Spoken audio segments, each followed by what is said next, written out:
I want to first thank you all for joining me today on this rainy Wednesday afternoon here in Cambridge. All across Ontario, job loss has become a family's greatest concern. Instead of helping those families, Dalton McGuinty is making it even harder and harder on them to find a good job.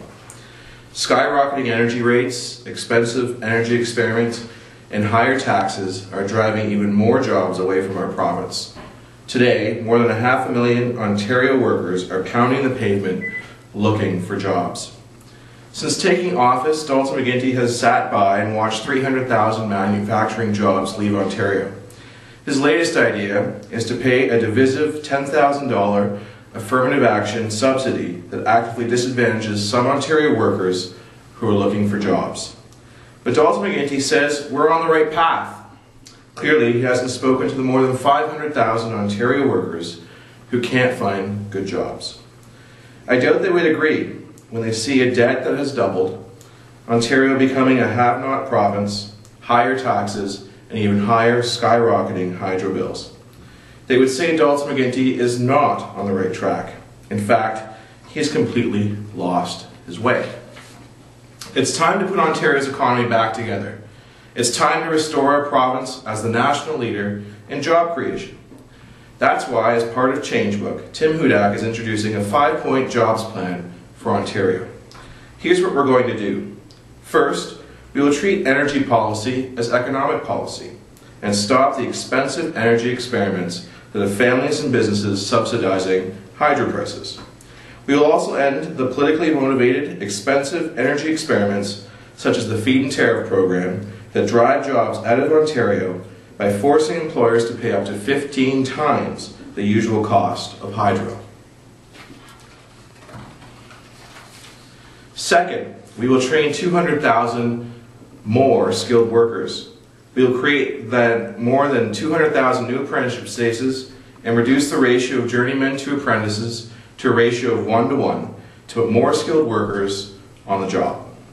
Third, we will make tax rates on employers competitive so they can hire again. Because businesses create the jobs our economy needs, we will reduce the basic corporate tax rate from 11.5% to 10%. This change will help bring new private sector jobs to the province of Ontario. Fourth, we will eliminate job-killing red tape. We will appoint a minister responsible for reducing the regulatory burden by a minimum of 30%. And the entire cabinet will have its pay docked if it misses important financial and regulatory goals. Now that's accountability. Fifth, we will lower taxes. We will remove the HST and hydro from hydro and home heating bills, eliminate the debt retirement charge from hydro bills, reduce middle-class income tax rates, and introduce income sharing for families. All of these measures will reduce the amount of money families send to government and allow them to spend it in their own communities. This 5-point plan is simple, straightforward, affordable, and sensible. The only question is, why aren't these policies already implemented? In this campaign, Dalton McGuinty has been caught staging fake photo ops at a shutdown solar plant. Tim Hudak has been meeting with real unemployed people who are among the 500,000 jobless workers that McGuinty ignores. Our challenge to Dalton McGuinty is this. Are you also prepared to meet and deal with unemployed workers? Are you willing to admit that your policies are at least partially responsible for the 300,000 manufacturing jobs that have been lost under your watch? A Tim Hudak government can and will create more jobs, better jobs, sustainable jobs, jobs that can raise a family with. But first, Dalton the taxman McGuinty has to go. That's why we're asking for the support of Ontario families on October 6th. Let's turn our back on the failed taxes, subsidies, and waste of the past and deliver the new and better jobs that Ontario families need and deserve. Thank you very much. There was a young woman at the debate last night in Cambridge, and she was asking about, certainly her generation, they're clearly going to inherit the debt that has been created. What do you have to say for someone like her that's in school, but the prospects looks somewhat grim? Right. That's a good question. One of the reasons why I'm running in this race is because I'm concerned about our future. I'm a university professor. I see lots of students who get great educations and that I teach and move on and want to move on and get a job, but they're finding it increasingly difficult. The youth unemployment rate in the province of Ontario is excessively high. These kids are finding it more difficult to find work. We need to make sure that we're educating our workforce. We need to make sure that kids are getting good education in their schools, in their public schools, and in primary and secondary school, that they're going on to post-secondary education, but that those jobs, the training that they're receiving in post-secondary schools and universities and colleges are going to lead them to a good job. We've outlined today a plan to increase more apprentice spaces by 200,000 apprentices to get the skilled trades that we need.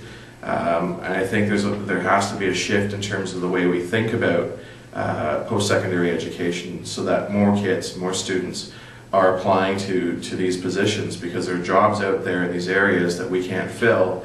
We have a lot of students who tend to go on to university degrees without really having an idea of what they want to do. And so we're going to encourage them to take on one of these apprenticeship jobs if that's something they want to do, because it's going to lead to a job quicker. Now you say you're going to lower taxes. Where is the money going to come from to pay for some of the programs that you're talking about? Okay, it's another great question. Well, first of all, today our leader Tim Hudak signed the Taxpayer Protection Plan, and we're going to reinforce the Taxpayer Protection Act. We're the only party committed in this election not to raise your taxes. We're going to lower your hydro bills by removing the HST, the debt retirement charge. We're going to reduce income taxes. We're going to get rid of those sneaky eco fees, and we're going to make sure we introduce income sharing for families.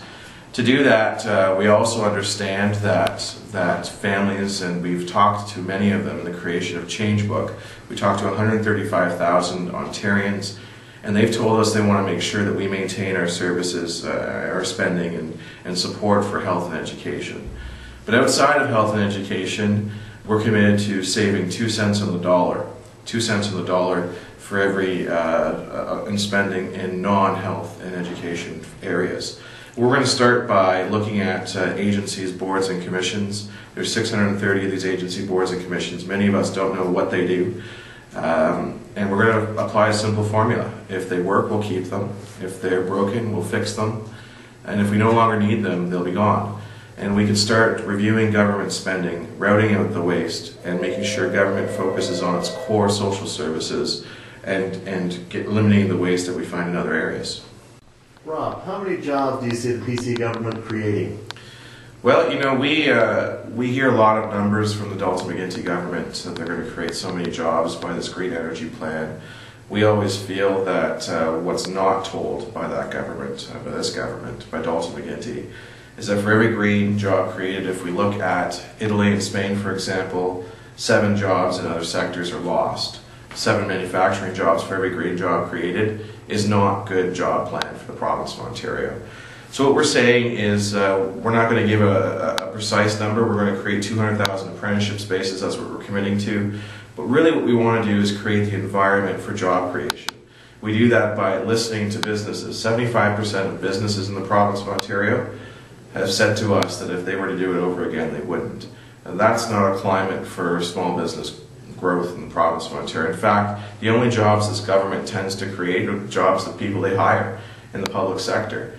We don't think that's right. We need to energize the private sector, because obviously if more jobs are being created by the public sector, that means your taxes are going to go up.